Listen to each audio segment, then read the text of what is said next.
Dugang terminal building sa Lagindingan Airport gilaumang mahuman karong Oktubre ning tuiga. Tubag kini sa kakulangon sa pasilidad sa maong airport. Ang detalye sa report ni James Paulo Yap.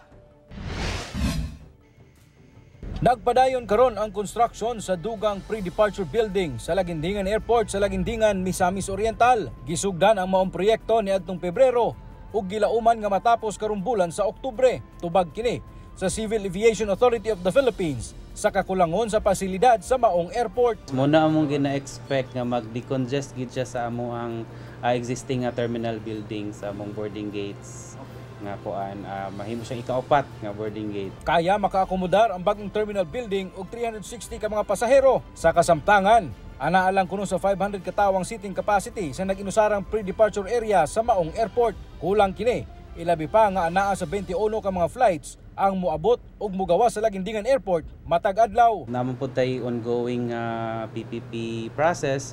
So kung madayon na siya, napapoy further expansion nga mahitabo depende sa arrangement. Kauban si Makoy Sempron sa kamera.